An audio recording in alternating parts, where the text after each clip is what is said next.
কবি সুকান্ত ভট্টাচার্যের বিয়ে বাড়ির মজা। বিয়ে বাড়ি, বাজছে সানাই, বাজছে নানান বাদ্য।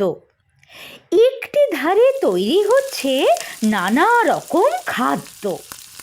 হইচই আর চেঁচামেচি, আসছে লুচির গন্ধ। আলোয় আলোয় খুশি সবাই, কান্নাকাটি বন্ধ। বাসর ঘরে সাজছে কোণে, সকলে উৎফুল্ল। লোকজনকে আসতে দেখে কর্তার মুখ খুলল। আসুন আসুন, বসুন সবাই, আজকে হলাম ধন্য। যৎ সামান্য এই আয়োজন আপনাদেরই জন্য। মাংস, পোলাও, চপ, কাটলেট, লুচি এবং মিষ্টি। খাবার সময় এদের প্রতি দেবেন একটু দৃষ্টি। বর আসেনি, তাই সকলে ব্যস্ত এবং উৎসুক। আনন্দে আজ বুক সকলের নাচছে কেবল ধুক ধুক। হুলুদিতে তৈরি সবাই, শাঁখ হাতে সব প্রস্তুত। সময় চলে যাচ্ছে বলে মনটা করছে খুঁত খুঁত। ভাবছে সবাই কেমন করে বরকে করবে জব্দ।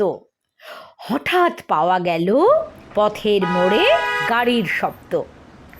হুলুধ্বনি উঠল মেতে, শাঁখ বাজলো জোরে। বরকে সবাই এগিয়ে নিতে গেল পথের মোড়ে। কোথায় বরের সাজসজ্জা, কোথায় ফুলের মালা? সবাই হঠাৎ চেঁচিয়ে ওঠে, পালা পালা পালা! বর নয়কো, লাল পাগড়ি, পুলিশ আসছে নেমে। বিয়ে বাড়ির লোকগুলো সব হঠাৎ উঠল ঘেমে। বললে পুলিশ, এই কি কর্তা, ক্ষুদ্র আয়োজন? 50 জন কোথায়? এ যে দেখছি 1000 জন। এমনি করে চাল নষ্ট দুর্ভিক্ষের কালে?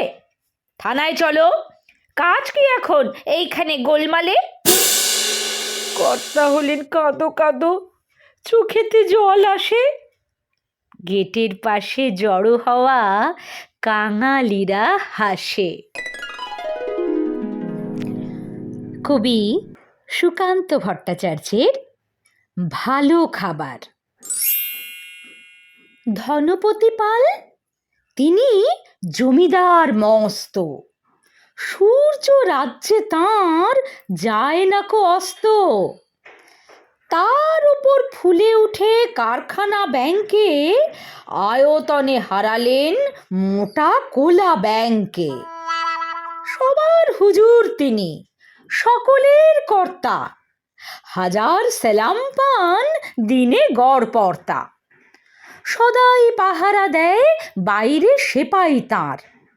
কাজ নেই, তাই শুধু খাই খাই বাই তাঁর। এটা খান সেটা খান, সব লাগে বিদঘুটে। টান মেরে ফেলে দেন একটু খাবার খুঁটে। খাদ্যে অরুচি তাঁর, সব লাগে তিক্ত। খাওয়া ফেলে ধমকান শেষে অতিরিক্ত। দিন রাত চিৎকার, আরও বেশি টাকা চাই, আরও কিছু তহবিলে জমা হয়ে থাকা চাই। সব ভয়ে জড়ো সড়ো, রোগ বড় পেঁচানো। খাওয়া ফেলে দিন রাত টাকা বলে চেঁচানো। ডাক্তার কবিরাজ ফিরে গেল বাড়িতে। চিন্তা পাকালো জট নায়েবের দাড়িতে। নায়েব অনেক ভেবে বলে হুজুরের প্রতি, কি খাদ্য চাই, কি সে খেতে উত্তম অতি? নায়েবের অনুরোধে ধনপতি চারিদিক দেখে নিয়ে বার কয় হাসলেন ফিক ফিক। তারপর বললেন, বলা ভারী শক্ত, সবচেয়ে ভালো খেতে গরিবের রক্ত।